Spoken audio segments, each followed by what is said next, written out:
So hi, welcome to the session on resilience. I'm Rebecca Jones, Dysart & Jones Associates. Delighted to be here to talk about this topic, and especially that I was introduced to Margaret Luttinger of Luttinger Associates in New York. I was actually introduced to her through John Richardson, who's with Solus UK, and if you don't know about Solus UK, do ask me in the chat, and I'll send you a link there because everybody should know what they're doing.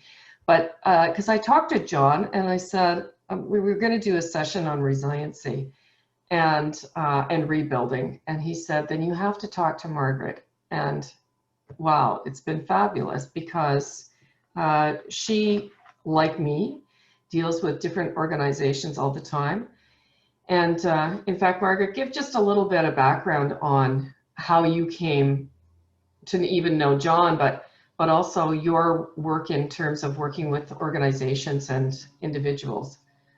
Fine, thank you for having me. I look forward to this discussion. I met John at a point in which we were both looking for our next new thing. We apparently appeared at the same networking, and I'm not sure if it was love of a good beer or intellectual discussion, but we found both of them and became fast friends as a result of that. My background came out of working in corporate America, predominantly in engineering and manufacturing companies, where I served as the key HR and labor relations person, a lot of work in organization development. So I've been in the midst of right-sizing, downsizing, upsizing, restructuring, mergers and acquisitions, divestitures, and all the buzzwords. I'm a veteran of many campaigns. Yeah, all of which we experience people at their highest and their lowest. Absolutely. And so when I first called Margaret, it was because I had just written a blog post about, you know, the myriad posts, workshops, webinars, whatever you want right now, using the word resilience and encouraging people to use different ways of being resilient. And I said to Margaret that one of the things that really bothers me about most of these writings and teachings is that they use the analogy of resilience being almost a sports analogy, if you like, of bouncing back when you've been struck down. And I don't find that really useful. And so, Margaret, in your, you know, the experience that you have with it, you know, how do you feel about that analogy? Do you see resilience as bouncing back? I don't know that I would say bouncing back is my definition of resilience, but I think a lot of people are trying to use that word and put that context to it. If you look at the literal definition of resilience, it does assume a return to a previous state. And so it's not unusual then if people are quite literal that they think this is just another keep your head down, just keep your nose to the grindstone, this too will pass.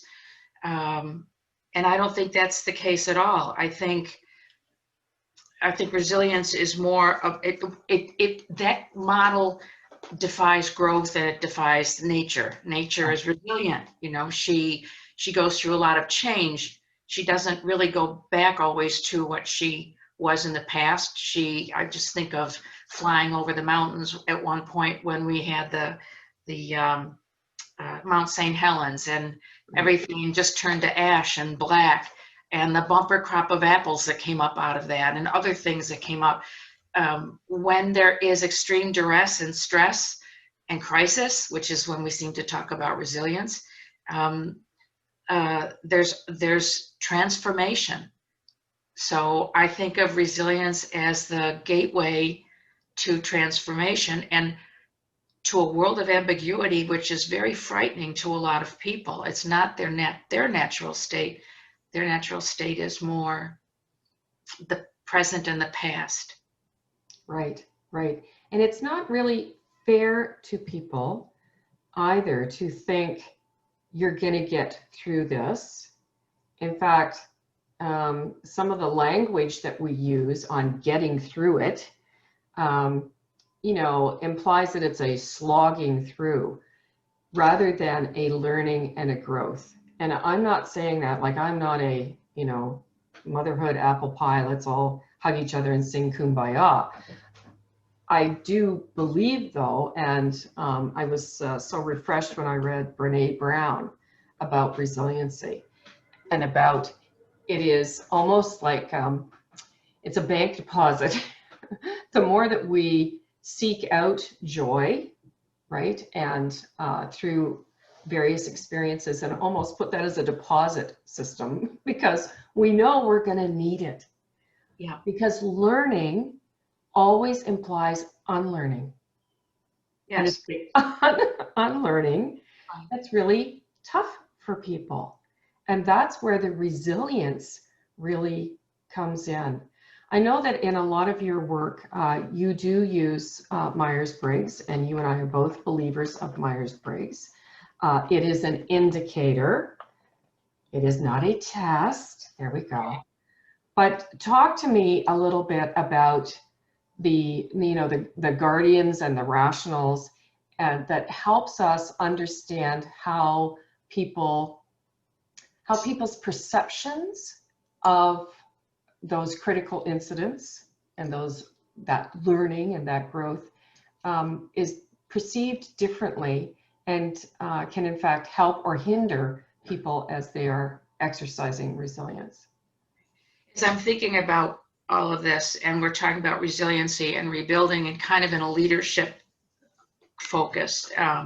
So with respect to the leaders I've worked with and Myers-Briggs, what has helped me to do, I think one of the most important things that any person who is a person of influence, I'm kind of tired of what's the difference between management and leadership, a parent, a teacher, a next door neighbor, an aunt, a person of influence, they operate from, we all operate from an operating system, but our languages are different. Yep. And with Myers-Briggs, which is the 16 different personality preferences types, there's kind of a shortcut to that called Kiersey-Bates, and I work with that a lot.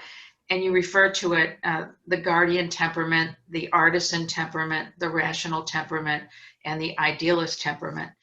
And of course, each of those comes in a couple flavors.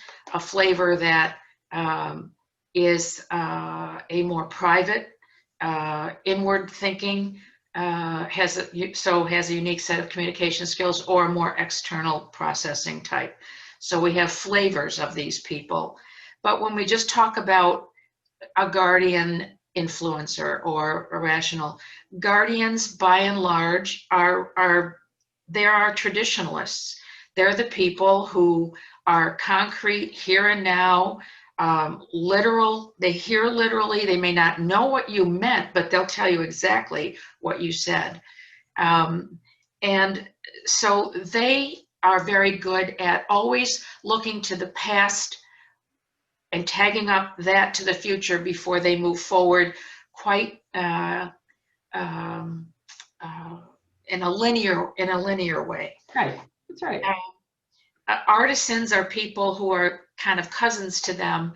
They enjoy concrete, here and now things too, but they tend to like a little bit of freedom, so they scamper around a bit. They're innovators, but again, they still are rooted in the present. So these two, the guardian and the artisan, are not types that naturally prefer to be in discussions and activities and an environment which is all hypothetical, theoretical, future oriented, because we can't know the future. We know what we have here and now. And ambiguity is difficult for them. Not impossible, but it's difficult for them. They will always reach for whatever was and what is. They told us this is how we do it. This is the way we traditionally think, and so on. This is what we know. Yes, this is what we know. Are they good, better, best than anyone else? No, absolutely. They wrote the Constitution. They give us laws for our society. They give us ideas made real into something. Then they have their opposites that make them nuts. They're the rational and the idealist. The rational being seeming almost like an impersonal intellectual type who is very future-oriented. People who are Star Trek types, they're Mr. Spocks. And they ask why about everything. Now, when you have a guardian and a rational talking to each other, the guardian is saying this is what we should do, and the rational is saying why. It's very disturbing, creates a lot of stress and conflict. And again, akin to that rational is a softer version, I'll call it, is the idealist. And that's the person who believes that there are possibilities and there's a place for everybody, and if you just give them enough time and enough care and enough attention, they'll do the right thing. Well, I came out of labor relations, and we always believe that no good deed goes unpunished. We didn't, so you can imagine how many of those types were in labor relations management teams. But with all of them, it's like you have one cosmic balanced brain.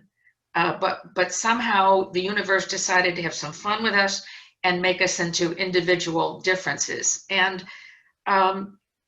there is a type, a preference that deals better with situations that require resiliency because they have a natural curiosity and figure, boy, I'm going to stick with this because I'm as curious as you are how it's all going to turn out. And there are others who feel a great sense of obligation to get it right, get it done, get on with it.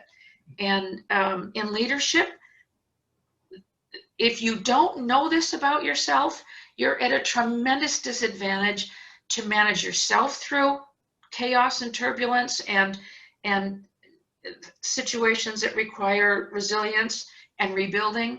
And more so, you've got to know what you've got in your inventory of people. Pardon me, I'm irrational. We have a tendency to be impersonal at times. But you need to know and understand them so that you can lead them through to the next thing. Yeah. And you and I talked, Rebecca, about descending into mania. Yes. Yes.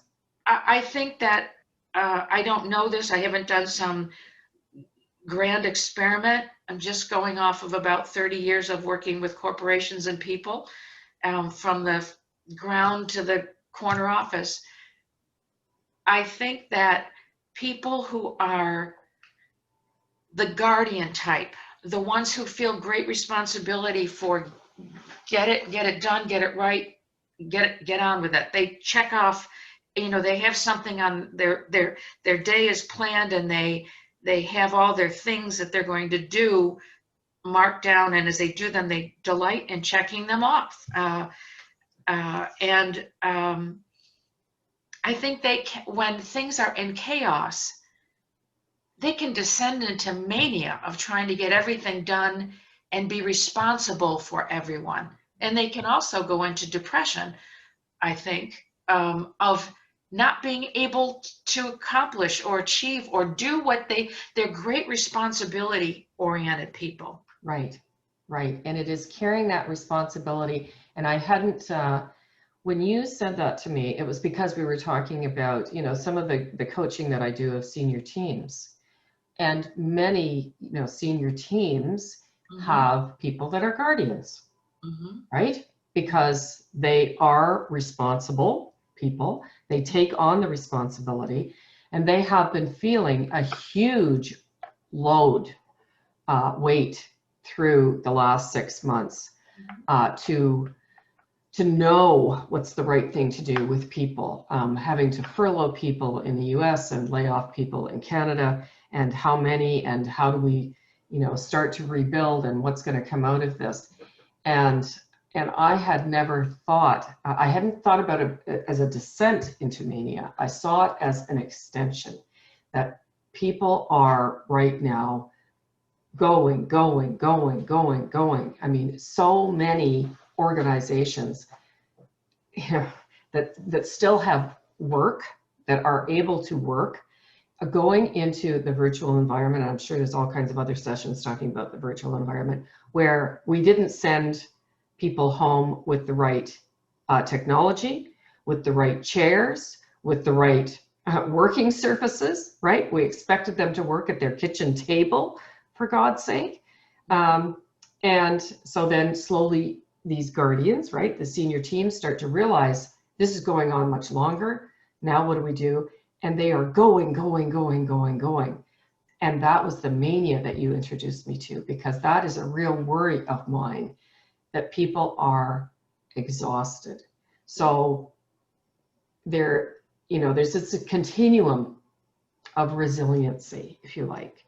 And we have to, you know, whether people have a coach or a champion, but somebody that holds them in check, that helps them.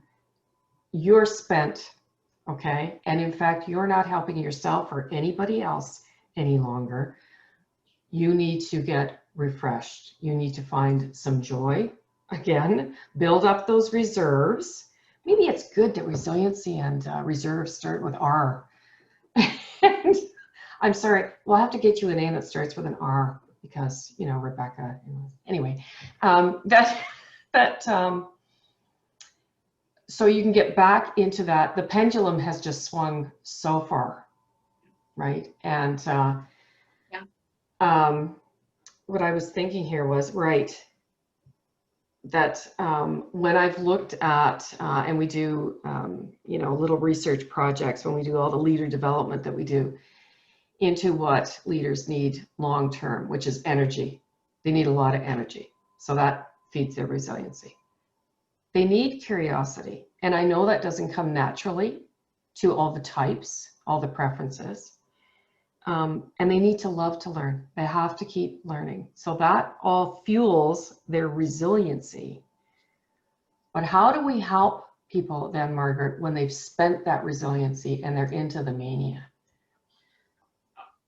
I go back to my absolute belief that never in my professional history have I seen it more important for people to, and influencers especially, to have self-awareness. Oh, yes, yes.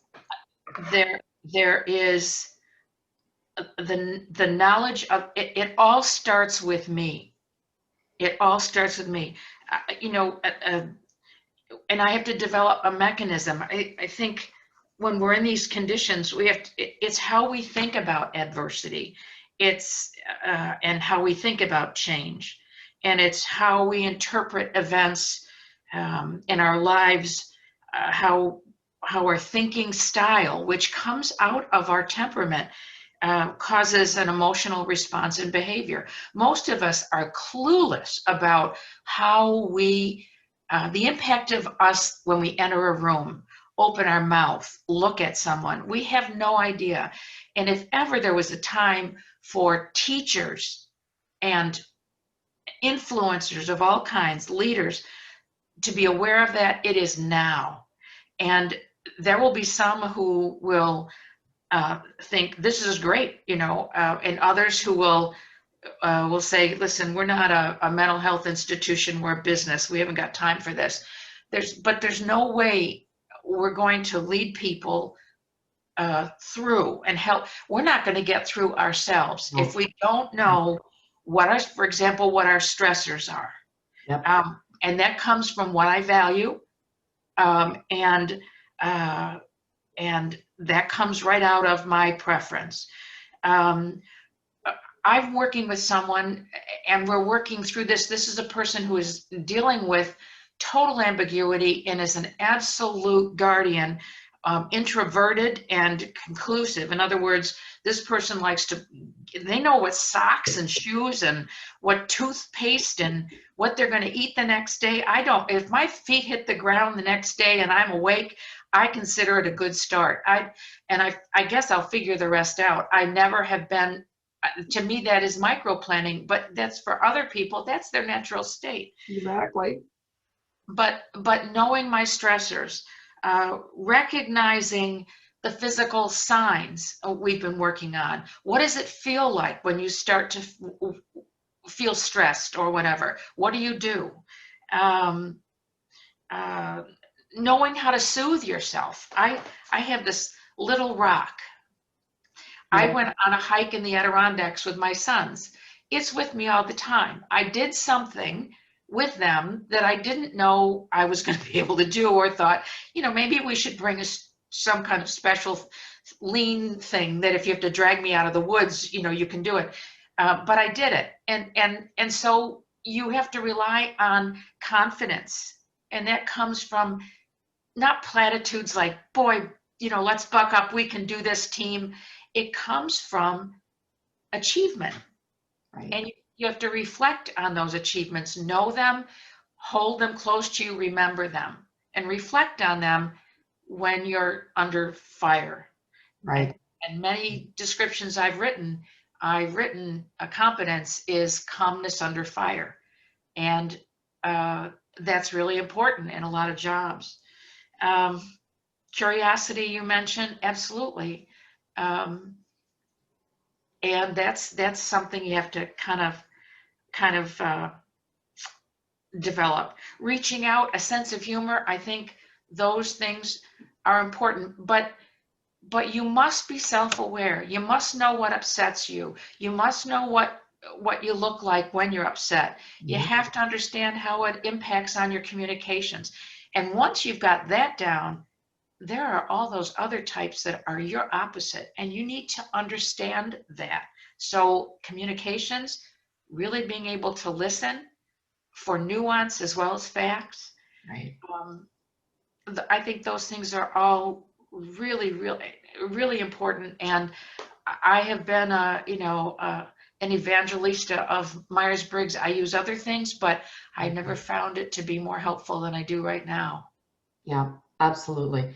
And it, which then goes into the rebuilding too, because for those that are in positions of responsibility, which is how I look at whether you're a manager or a leader, as you said, to understand what people's accomplishments have been.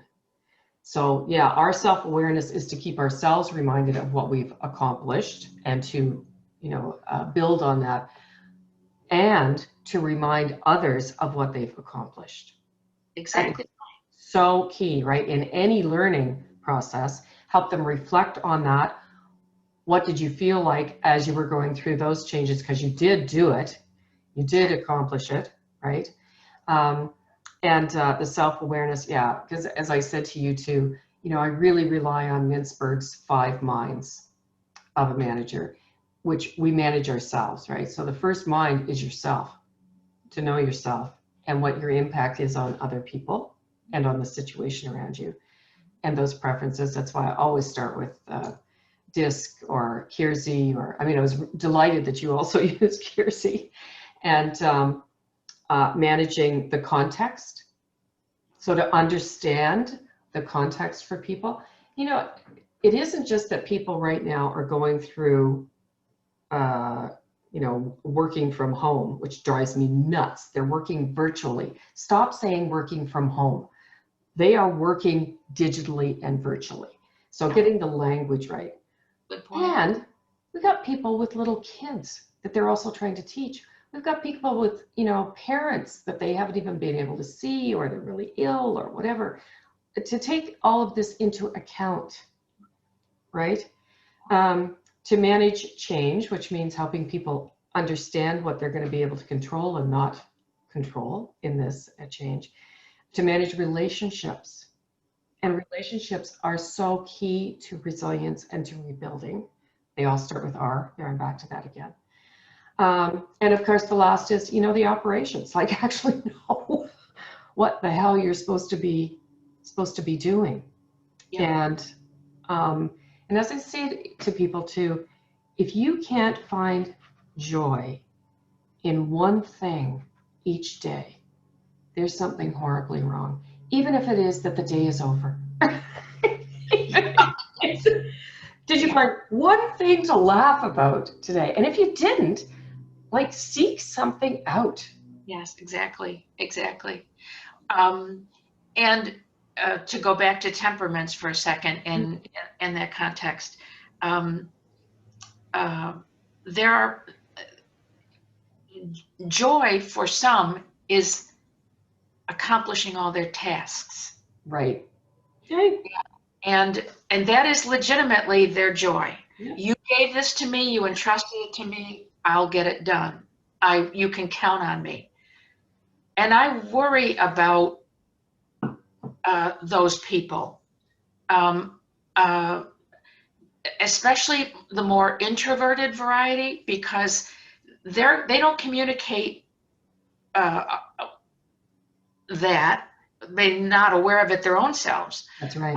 And so people see them as indifferent, impersonal, judgmental, critical, taskmasters, all of that. And it's not that. They are not natural expressors of what they're trying to do. And so it's just, here's this, here's this, here's this. Did you do that? Did you do that? And they think that in shepherding people through things, that's responsibility. Resilience to them is perseverance. Right. And that's not quite the same thing. I was looking through my library and I thought, well, this is how the world has changed. I got this book in like 1980, right? Yes. Turbulent times, 1980s. And so that was this gentleman, and then after that, to cheer me up, I got this one. Yes. Right? And now I see that the shelves are filled with things like this. That's right. I got to turn this the right way because this is opposite. I'm going to be straight. We used to be all about KPIs and metrics and quantitative and all of that, and just keep going. And there's those metrics. Make sure you've got those metrics. We're not going to be able to hammer people with that stuff, and we can't just stay focused on that without dealing with them as human beings in the situation that we're in now. And so back to my point, I think there are some types that are more challenged with this than others. Yes. Now you can get rationals and idealists that can go out on a hoot and have all kinds of premonitions and so on that never amount to anything, and they can create their own chaos. So you have possibilities thinkers that can just imagine anything and just go for it. Mm-hmm. And you have the other ones who want to stay with what we know. Meanwhile, the people are in the middle of all of that.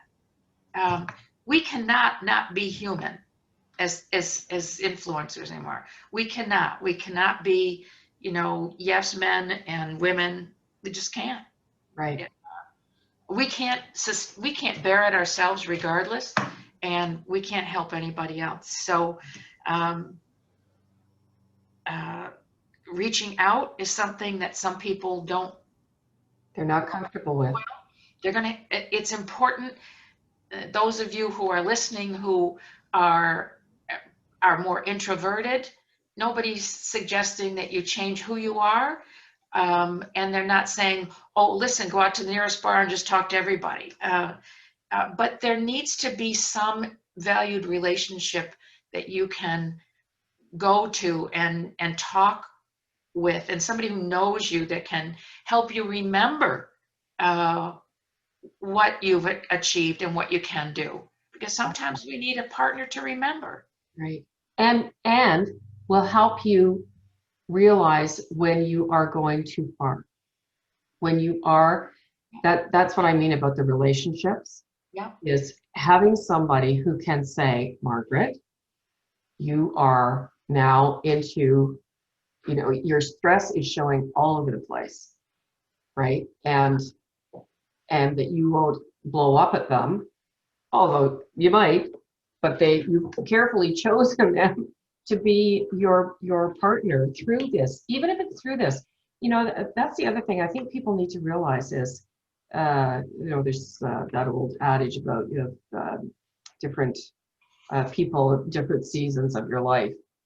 And there are definitely times when you need some different types of thinking around you, but where, like, I've become really close again with people because we are virtual, because we have to, right? That I hadn't talked to in a long time because we're located in different countries, quite frankly, and yet they are the people who can say to me, you know, you really need to check that. You really need to reel yourself in there, Beck, because it's going a little too far in one direction. Or I know I have seen you do this before, Beck, and you can do this. Yes. And it may not be a work relationship at all. Yeah. It is just a life relationship.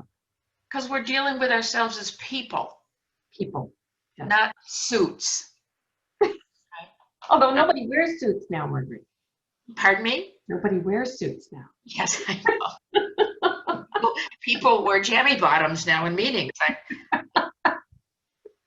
Yeah, there's one of the things that I have a brother-in-law who's a psychotherapist, and he long ago used the term "stinking thinking," and I just love that, and I've glommed onto it because I think that's the other thing that we need to be able to catch ourselves in when we're down, when we're pressured, when we're in an area we're not comfortable with, or when we've done something, particularly some of us who take not getting it right the first time a little harder than others.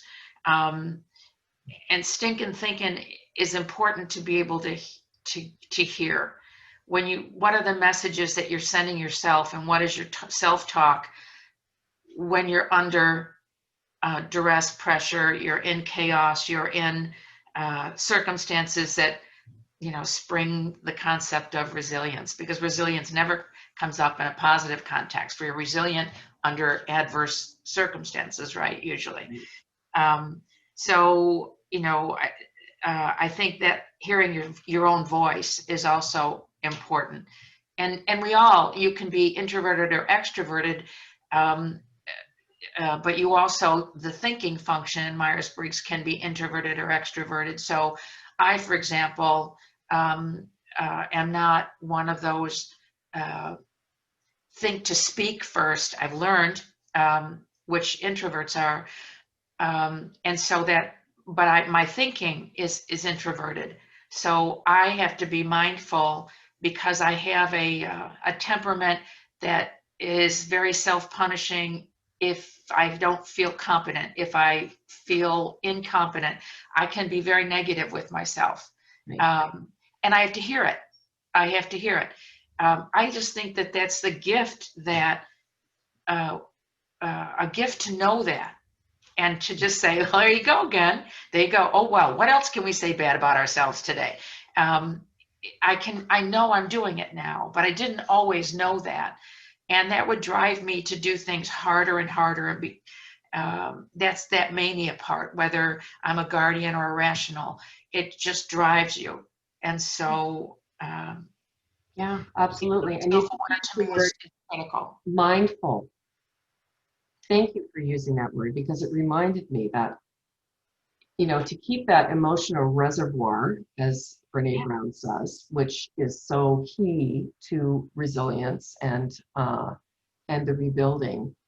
There are ways, and people, I know, they'll roll their eyes. There will be preference and tendencies out there, temperaments that will roll their eyes at this. And it is really important right now that people are practicing mindfulness, even if it's only for 10 minutes a day.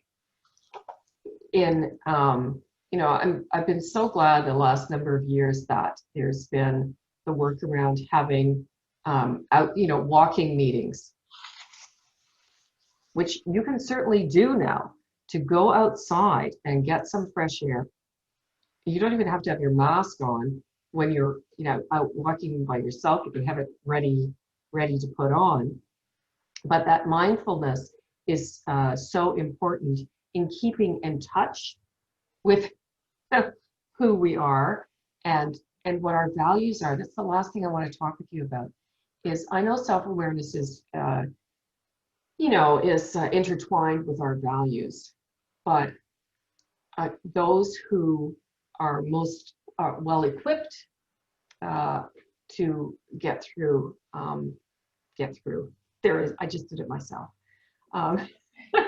To learn and grow through a time like this, do know what their values are, and are also open to the concept that their values may change during this growth period. We're talking today on 9/11, Oh. which Americans is profoundly important. And God. we think about resilience in that regard. Nothing went back to the way it was. To our regret, from those of us who grew up long before that, we remember with fondness a world that our children will never know. Right. And so we don't go back. Do we reach out and just say, remembering that mountain, Mount St. Helens, that apple tree did grow again. Yes. It may have grown, it may be a new variety. It probably is. It's morphed to survive. And humans are a bit more complex than an apple tree. Although in the current climate, I may question myself about that. But by and large,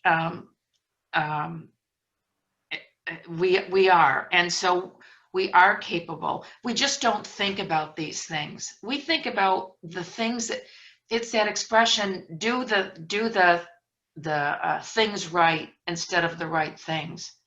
And we have to shift to the other. We have to start saying, what are the right things?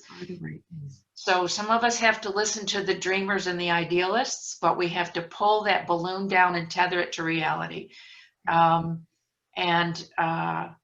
we all have to know that we have within us the ability to do that.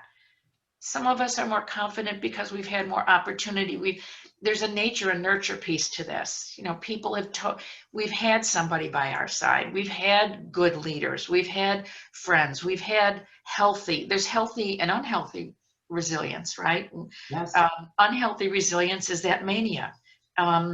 It's that terrible pressure on yourself. But healthy resilience is, you bounce back, but you bounce. But when you bounce, you're bouncing farther. You're coming back not to the exact place.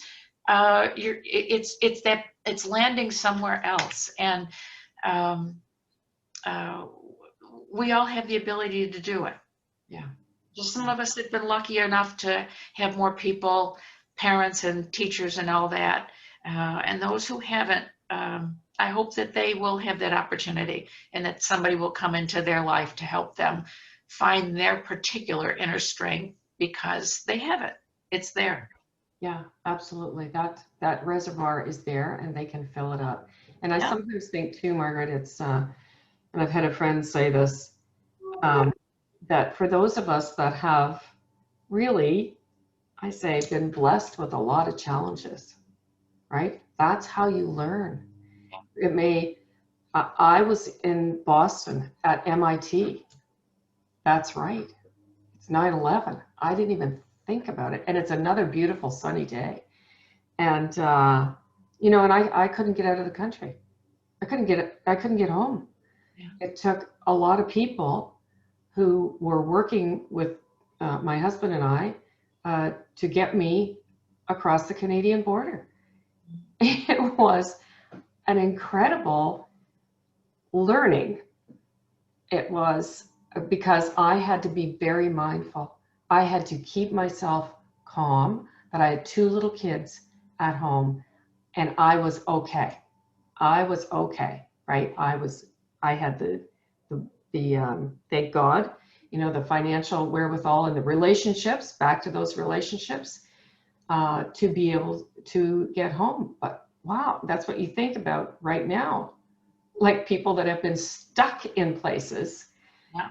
And Yeah. and so, maybe the way to wrap this up is to say, think about as resilient people and resilient organizations as we are rebounding, we're rebuilding.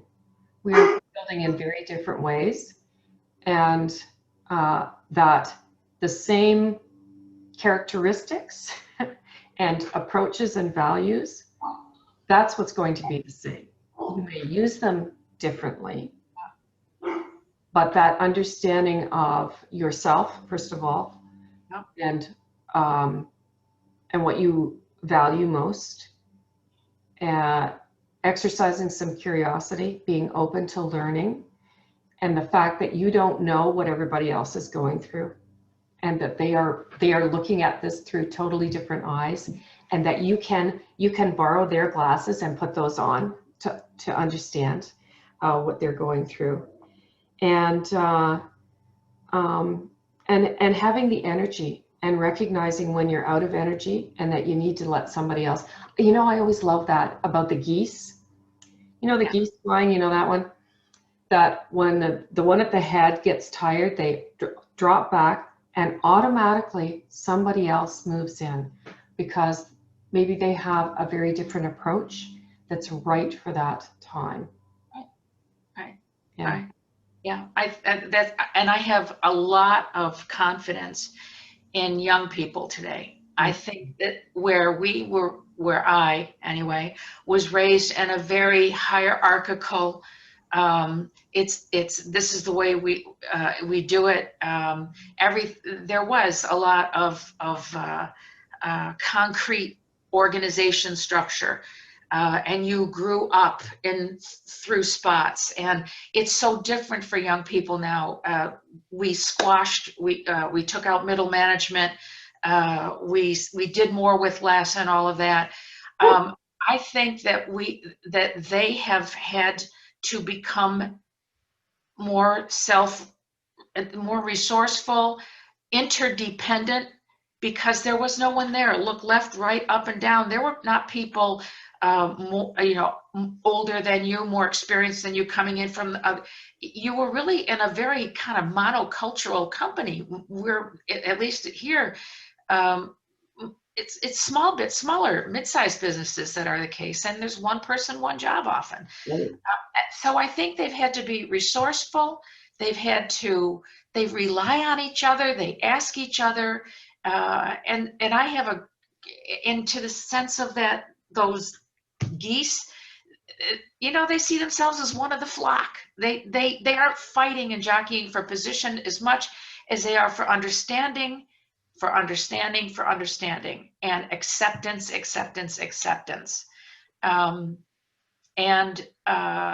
I just think that's great. And for all the people who say, "Oh, these millennials," Oh, are you kidding? No.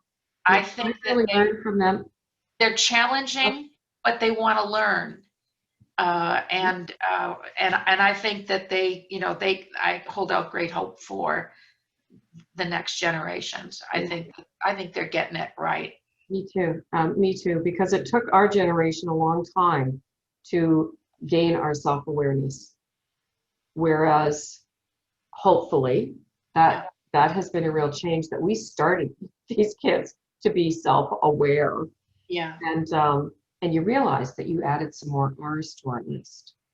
I did. Yes, resourcefulness, to be resourceful, to rely on other people. R's, yes. I know. We got these R's in the resiliency, I'm telling you. And you said they ask, they request. All those things go into the reservoir, the emotional reservoir, so important for resiliency. Rinse and repeat. All right. Right. Okay, so now we stop this and we make ourselves available for questions and comments. Perfect. Thanks, Margaret. Okay. Bye, Rebecca. God, we did it just a minute.